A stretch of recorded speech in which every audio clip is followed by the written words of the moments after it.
ओम प्रणाम। जय श्री राम। राधे राधे। हरे कृष्णा। ओम नमः शिवाय।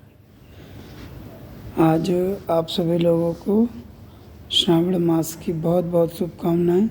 आज श्रावण मास का द्वितीय प्रमुख सोमवार है। प्रमुख क्यों कह रहा हूँ?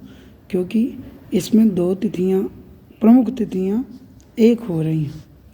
श्रावण मास का सोमवार और एकादशी का उपवास, ये दोनों अवसर मिल करके इस दिन को इतना दिव्य बना रहे हैं कि आज सुबह से बड़ा आनंद है, बड़ी मौज है।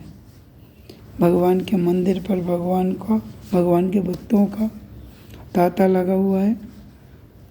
हर कोई एक लोटा जल चढ़ाना चाहता है, प्रभु से अपने मन की बातें करना चाहता है।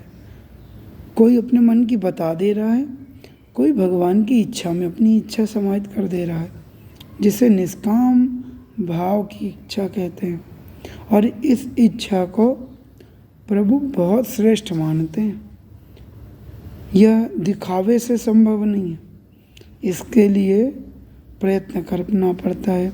निष्काम भावना आ जाए, इसके लिए श्रीमद् भगवद गीता को अध्ययन भी करना पड़ता है और श्रीमद् भगवद गीता के पथ पर चलना भी पड़ता है, जीवन में धारण भी करना पड़ता है। तो कुछ इसी प्रयास में हमने श्रीमद् भगवद गीता के अध्यायों की श्रृंखला रखी है। आप सभी श्रोताओं के सामने विचार रखते रखते क्या पता कब हमारे भीतर भी ऐसा दिव्य परिवर्तन आ जाए, निष्काम भावना भीतर प्रवेश कर जाए, आनंद हो जाए, मौज हो जाए। तो हमने अभी तक श्रीमद् भगवद गीता के 8 अध्यायों के विषय में अध्ययन किया। कुछ भावार्थ श्रीमद् भगवद गीता की पुस्तक से लिए, गीता प्रेस की। कुछ भाव अपने भीतर जो ईश्वर प्रस्तुत करवाते हैं, उनको आपके सम्मुख रखने का प्रयास करते हैं। तो इसी कड़ी में आज हम चलेंगे श्रीमद् भगवद गीता के नवम अध्याय में। श्रीमद् भगवद गीता का नवम अध्याय किस बात के लिए हमको प्रेरित करेगा, इसके विषय में थोड़ा सा जानेंगे। इस अध्याय में श्री भगवान अपने प्रभाव के विषय में अर्जुन से कुछ बातें करेंगे, अपने प्रभाव के विषय में उनको बताएंगे। उनके माध्यम से हम सभी संसार जनियों को एक प्रेरणा देंगे, एक राह दिखाएंगे कि भगवान का स्वरूप कैसा है, उनके स्वरूप का परिणाम क्या है, उनके स्वरूप के विषय में जानने का परिणाम क्या है, सकाम और निष्काम उपासना कैसे हो सकती है। आज उपासना का दिन है, आज उपवास है, उपासना। तो आज एकादशी का उपवास भी है, सावन के सोमवार का भी उपवास है। कुछ लोग अन्न का आज उपवास रखते हैं कि अन्न नहीं लेना। कुछ लोग केवल ठोस द्रव्य का उपवास रखते हैं। कुछ लोग जल का भी उपवास रख देते हैं, जिसको निर्जला के नाम से जानते हैं। तो सबकी अपनी अपनी मान्यताएं हैं, सबको अपनी अपनी छूट है। उपवास अवश्य रखना चाहिए। उपवास के द्वारा व्यक्ति ईश्वर के पास पहुंचता है, समीप पहुंचता है। ईश्वर कहाँ है? ईश्वर सर्वभूतानां हृदयेषु तिष्ठति भ्रामयन् सर्वभूतानि यंत्रारूढ़ानि मायया। प्रभु साक्षात कहते हैं, मैं सबके ईश्वर, सबके हृदय में निवास करता हूँ।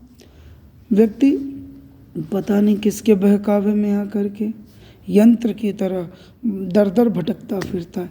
मैं हूँ, दर दर में हूँ, कड़ कड़ में हूँ, मंदिर में हूँ, गुरुद्वारे में हूँ, हर कहीं हूँ, आपके घर में भी हूँ, हाँ, परंतु सबसे समीप आपके हृदय में हो। कभी अपने भीतर आंखें बंद करके झांकने का प्रयास करो, मैं दिखाई दूंगा।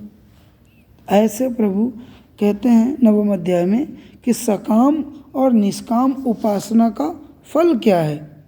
और इसके पश्चात जब अर्जुन के माध्यम से हम सभी साधक इस बात को अच्छे प्रकार समझ जाते हैं, तो फिर भगवान कहते हैं कि निष्काम भगवत भक्ति की महिमा क्या है। महिमा अर्थात कि अगर कोई निष्काम भक्ति करे तो उसका परिणाम क्या हो सकता है। चलिए 9वें अध्याय में प्रवेश करते हैं हम। ओम श्री परमात्मने नमः। अथ 9मो अध्यायः। ओम श्री भगवानुवाच इदं तुत्ते गुह्यतमं प्रवक्ष्याम्यनसूयवे ज्ञानं विज्ञानसहितं यज्ञात्वा मोक्षसे अशुभात्। श्री भगवान बोले, तुझ दोष दृष्टि रहित भक्त के लिए इस परम गोपनीय विज्ञान सहित ज्ञान को पुनः भली भांति कहूँगा, जिसको जानकर तो दुख रूप संसार से मुक्त हो जाएगा।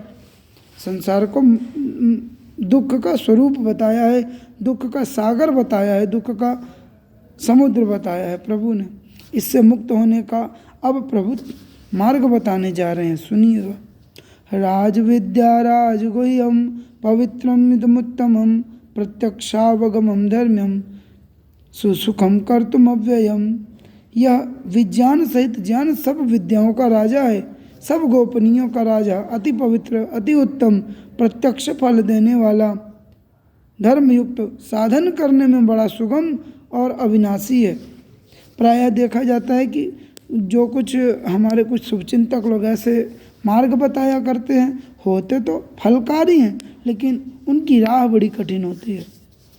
श्री भगवान उससे अर्जुन को बचाते हुए कहते हैं कि अब जो मैं आपको मार्ग बताऊंगा वो प्रत्यक्ष फल देने वाला होगा, धर्मयुक्त होगा, साधन करने में सुगम होगा, सरल होगा और अविनाशी होगा।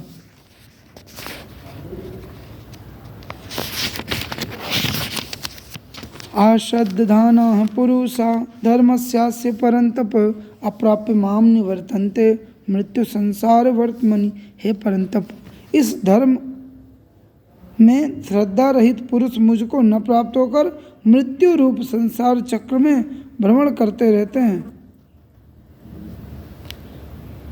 ये जो अभी हम वर्तमान धर्म में जी रहे होते हैं, उसको अपनाते अपनाते हम जब इस संसार से मुक्त होते हैं तो प्रभु के चरणों में निवास नहीं मिलता।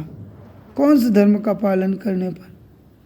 हिंदू, मुस्लिम, सिख, ईसाई, जैन, पारसी, इनको निभाते निभाते प्रभु कह रहे हैं कि अर्जुन, इस उपर्युक्त धर्म में श्रद्धा रहित पुरुष मुझको न प्राप्त होकर, वैसे तब तो केवल सनातनी थे उस समय, ये तो लोकानुसार, व्यवहार अनुसार हम आपके समक्ष इसको थोड़ा तोड़ने का प्रयास करते हुए बता रहे हैं कि यदि हम अपने इन भावों में जी रहे होते हैं और श्रद्धा रहित होकर के भगवान की केवल कर्म कांड के कारण पूजा अर्चना वंदना आदि करते रहते हैं, घंटी मात्र बजाते रहते हैं और अपने मन में परमात्मा को धारण नहीं करते, श्रद्धा नहीं रखते, तो निश्चित रूप से मृत्यु रूप संसार चक्र में भ्रमण करते रहेंगे।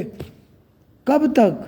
जब तक हमारा मन हमारे नियंत्रण में नहीं आ जाता, जब तक इंद्रियां हमारी दासी नहीं हो जाती हैं, जब तक हमारे कुछ भी प्रारब्ध फल शेष हैं, तब तक मया ततमिदं सर्वं जगद अव्यक्तमूर्तिना मत्स्थानि सर्वभूतानि न चाहं ते स्वस्थितः।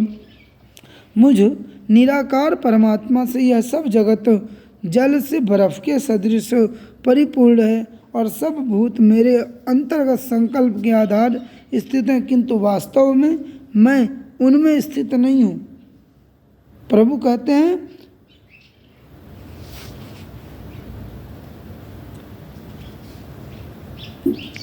मुझ निराकार परमात्मा से यह सब जगत, ये जो जगत है जल से बर्फ के सदृश परिपूर्ण है और यह सब भूत मेरे अंतर्गत संकल्प के आधार स्थित हैं। संकल्पों के आधार पर वो प्रभु स्थित हैं, अंश मात्र में। न च मत्स्थानि भूतानि पश्य मे योगमैश्वरम भूत भृन्न च भूतस्थो ममात्मा भूत भावनः। वे सब भूत मुझ में स्थित नहीं है, किंतु मेरी ईश्वरीय योग शक्ति माया को देख कि भूतों का धारण पोषण करने वाला और भूतों को उत्पन्न करने वाला भी मेरा आत्मा वास्तव में भूतों में स्थित नहीं है। यथा आकाश स्थितो नित्यम वायु सर्वत्र गो महान तथा सर्वाणि भूतानि मत्स्थानि इत्युपधारय। जैसे आकाश में उत्पन्न सर्वत्र विचरने वाला वायु सदा आकाश में ही स्थित रहता है। विचरता तो हर जगह रहता है, लेकिन रहता कहाँ है? आकाश में। वैसे ही मेरे संकल्प द्वारा उत्पन्न होने से संपूर्ण भूत मुझ में स्थित हैं, ऐसा जान। सर्वभूतानि कौन्तेय प्रकृतिम यान्ति मामिकाम कल्पक्षय पुनस्तानि कल्पादौ विसृजाम्यहम्। हे अर्जुन, कल्पों के अंत में सब भूत मेरी प्रकृति को प्राप्त होते हैं, अर्थात प्रकृति में लीन हो जाते हैं, और कल्पों के आदि में उनको मैं फिर रचता हूँ। प्रकृतिम सामवष्टभ्य विसृजामि पुनः पुनः भूतग्राममिमं कृत्स्नम् अवशं प्रकृतिर्वशात्। अपनी प्रकृति को अंगीकार करके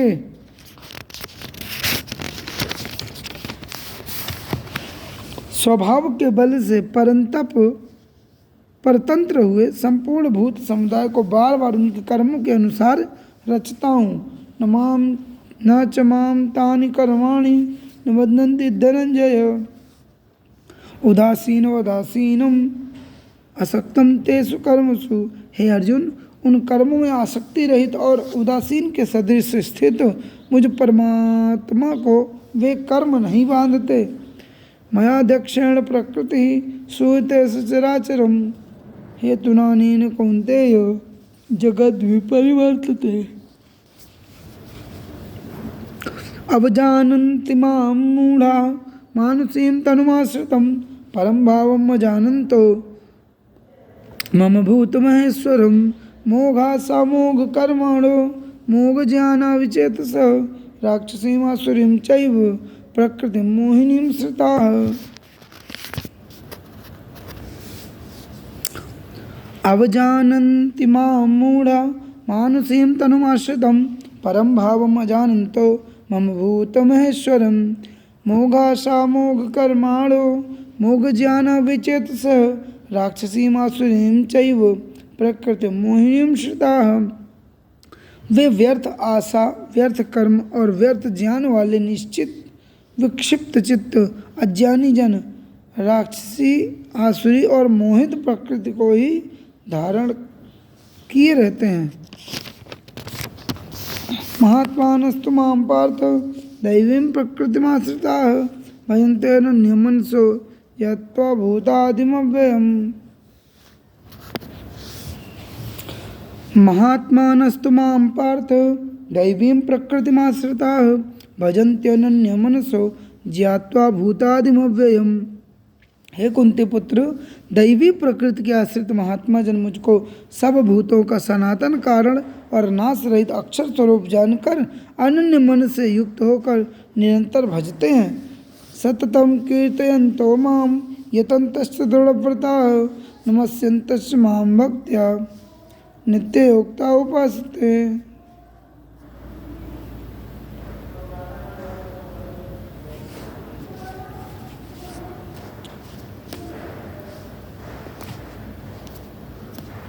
ज्ञानयज्ञेन चाप्यन्ये यजन्तो मामुपासते एकत्वेन पृथक्त्वेन बहुधा विश्वतो मुखम। दूसरे ज्ञानी जन मुझ निर्गुण निराकार ब्रह्म को ज्ञान यज्ञ के द्वारा अभिन्न भाव से पूजन करते हुए भी मेरी उपासना करते हैं, और दूसरे मनुष्य बहुत प्रकार से स्थित मुझ परमेश्वर की पृथक भाव से उपासना करते हैं। अहम कर्तु अहम यज्ञ स्वदाहम अहम औषधम स्वदाम अहम एवाज्यम अहम अग्नि अहम तम। क्रतु मैं हूँ, यज्ञ मैं हूँ, स्वधा मैं हूँ, औषधि मैं हूँ, मन मैं हूँ, घृत मैं हूँ, अग्नि मैं हूँ, और हवन रूप क्रिया भी मैं ही हूँ। पिताहमस्य जगतो माता धाता पितामह वेद्यम पवित्रम ओंकारम।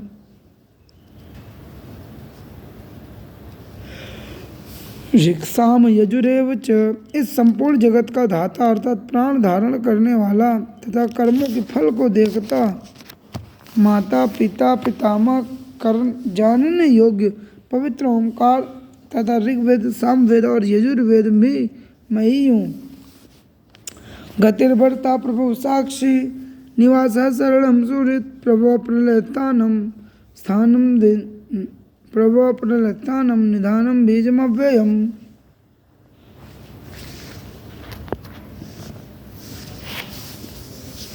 यथाकाशस्थितो नित्यं वायु सर्वत्र गो महान् तथा सर्वाणि भूतानि मत्स्थानि तुपधारय।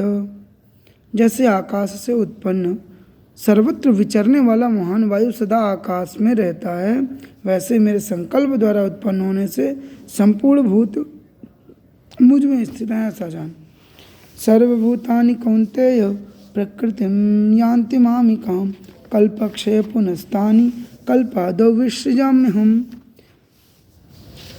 हे अर्जुन, कल्पों के आदि अंत में सब भूत मेरी प्रकृति को प्राप्त होते हैं, अर्थात प्रकृति में लीन होते हैं, और कल्पों के आदि में उनको मैं फिर रचता हूँ। प्रकृतिम स्वामवष्टभ्य विसृजामि पुनः पुनः भूतग्रामम् इमं कृत्स्नम् अवतं प्रकृतिर्वशात्।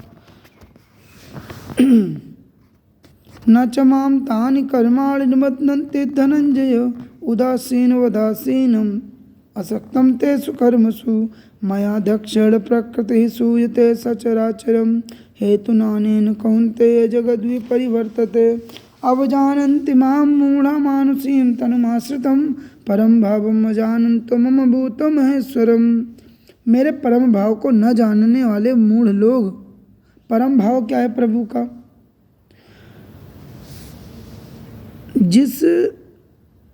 जिसको आसुरी संपदा के नाम से ऐसे गुण जो आसुरी संपदा वालों के भीतर होते हैं, कौन कौन से? क्रोध, आलस्य, तंद्रा, ऐसे ये भाव जिनके भीतर, उनको आसुर स्वभाव वाले कहते हैं। मेरे परम भाव को न जानने वाले मूढ़ लोग मनुष्य का शरीर धारण करने वाले मुझ संपूर्ण भूतों के महान ईश्वर को तुच्छ समझते हैं, अर्थात अपनी योग माया से संसार के उद्धार के लिए मनुष्य रूप में विचरते हुए मुझ परमेश्वर को साधारण मनुष्य मानते हैं। मोघासा मोघ कर्माणो मोघ ज्ञानाविचेतसः राक्षसीं आसुरीं चैव प्रकृति मोहिनीं श्रिता। वे व्यर्थ आशा, व्यर्थ कर्म और व्यर्थ ज्ञान वाले विक्षिप्त चित्त अज्ञानी जन राक्षसी, आसुरी और मोहिनी प्रकृति को ही धारण किए रहते हैं। महात्मानस्तु मां पार्थ दैवीं प्रकृतिमाश्रिताः भजन्त्यनन्यमनसो ज्ञात्वा भूतादिमव्ययम् सततं कीर्तयन्तो मां यतन्तश्च दृढव्रताः नमस्यन्तश्च मां भक्त्या नित्ययुक्ता उपासते। वे दृढ़ निश्चय वाले भक्तजन मेरे निरंतर नाम और गुणों का कीर्तन करते हुए तथा मेरी प्राप्ति के लिए यत्न करते हुए और मुझको बार बार प्रणाम करते हुए सदा मेरे ध्यान में युक्त होकर अनन्य प्रेम से मेरी उपासना करते हैं। ज्ञान यज्ञेन चाप्यन्ये यजन्तो माम उपासते एकत्वेन पृथक्त्वेन बहुधा विश्रुतो मुखम। दूसरे ज्ञान योगी मुझ निर्गुण निराकार ब्रह्म का ज्ञान यज्ञ के द्वारा अभिन्न भाव से पूजन करते हुए भी मेरी उपासना करते हैं, और दूसरे मनुष्य बहुत प्रकार से स्थित मुझ विराट स्वरूप परमेश्वर की पृथक भाव से उपासना करते। कह रहे जो ज्ञानी जन हैं वो अपने ज्ञान यज्ञ के द्वारा भगवान का पूजन किया करते हैं, और जो संसारी जन हैं वे विभिन्न मार्गों के द्वारा मेरी उपासना करते हैं। अहम कर्तु अहम यज्ञ स्वदाहम अहम औषधम मंत्रो अहम वाज्यम अहम अग्नि अहम हुतम। क्रतु मैं हूँ, यज्ञ मैं हूँ, स्वधा मैं हूँ, औषधि मैं हूँ, मंत्र मैं हूँ, घृत मैं हूँ, अग्नि मैं हूँ और हवन रूप क्रिया भी मैं ही हूँ। पिताहमस्य जगतो माता धाता पितामह वेद्यम पवित्रम ओंकार ऋक्षाम यजुरेव च। इस संपूर्ण जगत का धाता अर्थात धारण करने वाला एवं कर्मों के फल को देने वाला पिता माता पितामह जानने योग्य परम पवित्र ओमकार तथा ऋग्वेद सामवेद और यजुर्वेद भी मैं ही हूँ। गतिर्भर्ता प्रभु साक्षी निवासः शरणं सुहृत् प्रभव प्रलय स्थानम निधानम बीजमव्ययम।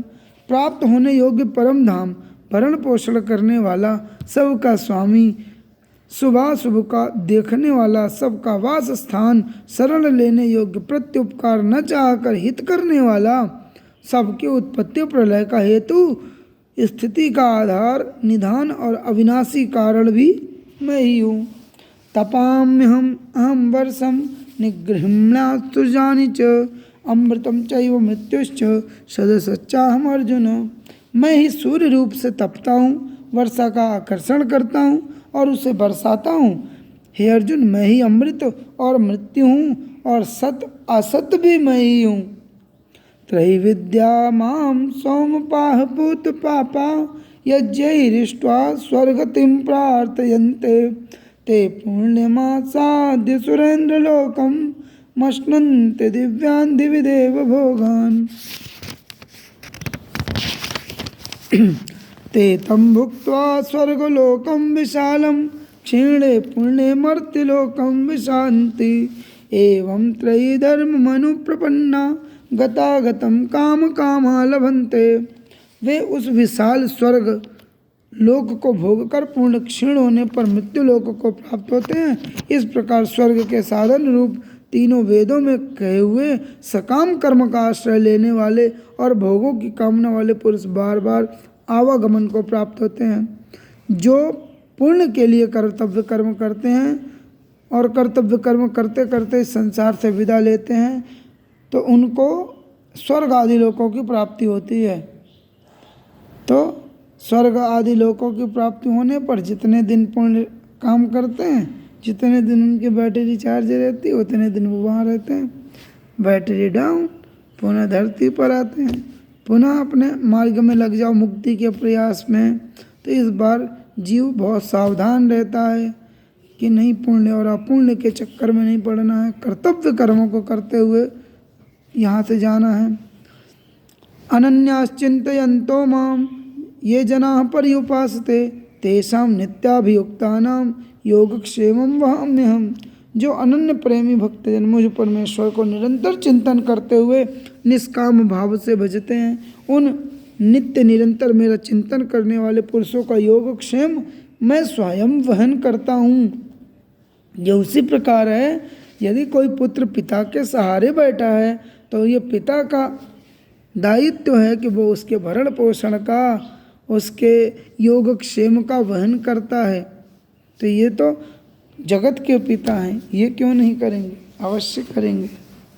ये प्यन्य देवता भक्ता यजन्ते श्रद्धयान्विताः तेऽपि मामेव कौन्तेय यजन्ते विधिपूर्वकम्। यद्यपि श्रद्धा से युक्त जो सकाम भक्त दूसरे देवताओं को पूजते हैं वे भी मुझको ही पूजते हैं, किंतु उनका वह पूजन अविधि पूर्वक और अज्ञान पूर्वक है। जो सकाम पुरुष होते हैं, जिनके भीतर कामनाएं रहती हैं कि हम आज भगवान के मंदिर चलेंगे, अपने लिए संपत्ति मांगेंगे, अपने लिए पत्नी मांगेंगे, अपने लिए पुत्र मांगेंगे, अपने लिए वगैरह वगैरह मांगेंगे, तो भगवान उनके विषय में कहते हैं कि वे भी मुझको ही भजते हैं, लेकिन उनके भजने की विधि अज्ञानपूर्ण होती है। अहम ही सर्वयज्ञानां भोक्ता च प्रभुरेव च न तो माम अभिजानन्ति तत्येनातश्च्यवन्ति ते। क्योंकि संपूर्ण यज्ञों का भोक्ता और स्वामी भी मैं ही हूँ, परंतु मुझ परमेश्वर को तत्व से नहीं जानते, इसी से गिरते हैं, अर्थात पुनर्जन्म को प्राप्त होते हैं। यान्ति देवव्रता देवान् पितॄन् यान्ति पितृव्रताः भूतानि यान्ति भूतेज्या यान्ति मद्याजिनोऽपि माम्।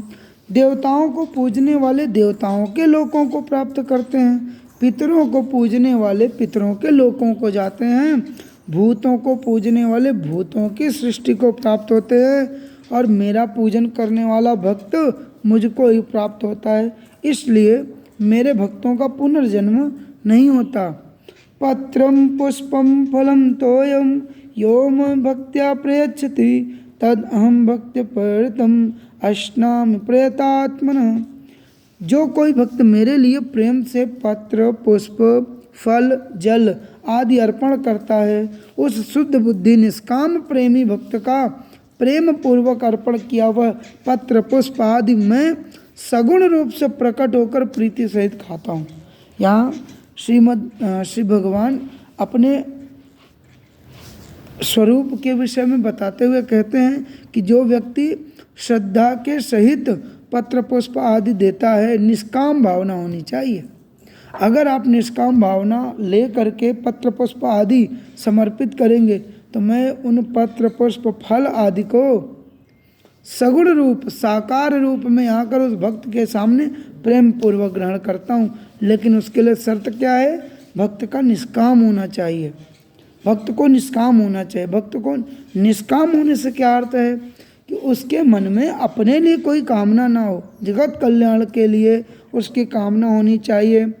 कर्तव्य कर्म करता हुआ उसके फलों में आसक्ति न रखे, ऐसा व्यक्ति निष्काम होता है। यत् करोसि यदश्नासि यज्जुहोसि ददासि यत् तपस्यसि कौन्तेय तत्कुरुष्व मदर्पणम्। हे अर्जुन, तो तू जो कर्म करता है, जो खाता है, जो हवन करता है, जो दान देता है, जो तप करता है, वह सब मेरे अर्पण करता जा। तुझे कर्मों के फलों में बंधना नहीं पड़ेगा। बहुत अच्छी बात बता रहे हैं प्रभु। अर्जुन के माध्यम से हम सभी मनुष्य जनों के लिए बहुत बड़ा संदेश दे रहे हैं कि हम जो कुछ भी जीवन में कार्य करें, अपना व्यापार चला रहे हैं, अपना घर परिवार चला रहे हैं, अपने बच्चों का भरण पोषण कर रहे हैं, उस सबको अर्पण करके करें। किसे अर्पण करें? प्रभु को। प्रभु हम प्रयास कर रहे हैं, जो होगा वो आप देख लेना। छोटी सी बात है। शुभाशुभ फलैरेवं मोक्ष से कर्म बंधनैः संन्यास योग युक्तात्मा विमुक्तो मामुपैष्यसि। इस प्रकार जिसमें समस्त कर्म भगवान के अर्पण कर देता है, ऐसे संन्यास योग से युक्त चित्त वाला तू शुभ अशुभ फल रूप कर्म बंधन से मुक्त हो जाएगा और उनसे मुक्त होकर तो मुझको ही प्राप्त होगा। समोहम सर्वभूतेषु न मे द्वेष्योस्ति न प्रियः ये भजन्ति तु मां भक्त्या मयि ते तेषु चाप्यहम्। मैं सब भूतों में सब प्रकार से व्यापक हूँ। भूत अर्थात सभी प्राणियों में सम रूप से निवास करता हूँ। न कोई मेरा अप्रिय है और न कोई प्रिय है, परंतु जो भक्त मुझको प्रेम से भजते हैं, मैं भी उनमें प्रत्यक्ष प्रकट रहता हूँ। अपि चेत सुदुराचारो भजते मामनन्य भाग साधुरेव समन्तव्य सम्यक व्यवस्थितो हि सः। यदि कोई अतिशय दुराचारी भी अनन्य भाव भक्ति भाव से मेरा भक्त होकर मुझको भजता है तो वो भी साधु मानने योग्य है। क्यों? क्योंकि वो संकल्प लेकर के आया हुआ है कि प्रभु अब तक जितने भी दुष्कर्म हुए हैं उनके लिए मैं क्षमा चाहता हूँ, आगे से ऐसा नहीं होगा, ऐसा मैं संकल्प सहित वचन देता हूँ। तो वो व्यक्ति साधु मानने योग्य होता है, क्योंकि वह यथार्थ निश्चय वाला है। अर्थात उसने भली भांति निश्चय कर लिया है कि परमेश्वर के भजन के समान अन्य कुछ है ही नहीं। क्षिप्रम भवति धर्मात्मा सस्वच्छांतिम न गच्छति कौन्तेय प्रतिजानेहि न मे भक्तः प्रणश्यति। वह शीघ्र ही धर्मात्मा हो जाता है, एक क्षण में धर्मात्मा हो जाता है और सदा रहने वाली परम शांति को प्राप्त होता है। कौन? जो संकल्प के साथ अपने सारे कर्मों को भगवान में अर्पण कर देता है। हे अर्जुन, तो निश्चय पूर्वक सत्य जान कि मेरा भक्त कभी नष्ट नहीं होता, अर्थात वो मेरे वैकुंठ में वास करता है। माम ही पार्थ व्यपाश्रित्य ये पिष्यु पापयोनयः स्त्रियो वैश्यास्तथा शूद्रास तेपि यान्ति पराम गतिम। हे अर्जुन, स्त्री वैश्य शूद्र तथा पाप योनि चांडाल आदि जो कोई भी हो, वे भी मेरी शरण में आ सकते हैं और मेरी शरण आकर के परम गति को प्राप्त कर सकते हैं। ऐसा साक्षात भगवान कहते हैं। फिर भेदभाव का प्रश्न ही नहीं उठता। अब यहाँ पर जो कोई भेदभाव की निगाह रखे वो मूर्ख है, वो अज्ञानी है। किम पुनर्ब्राह्मणाः पुण्या भक्ता राजर्षयस्तथा अनित्यम असुखम लोकम इमं प्राप्य भजस्व माम। फिर इसमें कहना ही क्या कि जो पुण्यशील ब्राह्मण तथा राजर्षि भक्तजन मेरी शरण होकर परम गति को प्राप्त होते हैं, इसलिए तो सुख रहित और क्षण भंगुर इस मनुष्य शरीर को प्राप्त होकर निरंतर मेरा ही भजन कर। मन्मनाभो मद्भक्तो मद्याजी माम नमस्कुरु मामे वैश्यसी युक्तो एवं आत्मान मत्परायणाः। इसलिए हे अर्जुन, मुझ में मन वाला हो, मेरा भक्त बन, मेरा पूजन करने वाला हो, मुझको प्रणाम कर। इस प्रकार आत्मा को मुझ में नियुक्त करके मेरे परायण होकर तू जो कर्म करेगा उसमें तुझे पाप नहीं लगेगा। इसलिए इन आतताइयों के समक्ष युद्ध कर जो तेरा कर्तव्य कर्म है। ऐसा श्री भगवान नवम अध्याय में कहते हैं। फिर आगे हम चर्चा करेंगे। कल भगवान के स्वरूप का विस्तृत वर्णन सुनेंगे। इस प्रकृति में भगवान किन किन रूपों में साक्षात विद्यमान हैं। तो कल मिलते हैं 10वें अध्याय में। तब तक के लिए सभी से ओम तत्सदिति श्रीमद्भगवद्गीतासु उपनिषत्सु ब्रह्म विद्यायां योगशास्त्रे श्री कृष्णार्जुन संवादे राजविद्या राजगुह्य योगो नाम नवमोऽध्यायः। बोले श्री कृष्णचंद्र भगवान की जय। मर्यादा पुरुषोत्तम सियावर रामचंद्र की जय। गंगा मैया की जय, गीता मैया की जय, गायत्री मैया की जय, गैया मैया की जय। ओम नमः पार्वती पतये, हर हर महादेव। सभी श्रोताओं से एक बार पुनः प्रणाम। कल पुनः आप सभी से भेंट होगी श्रीमद् भगवद गीता के एक नए अध्याय के साथ 10वें अध्याय में। फिर से मिलेंगे आपके साथ। तब तक सभी से श्री राधे, हरे कृष्णा, जय श्री राम।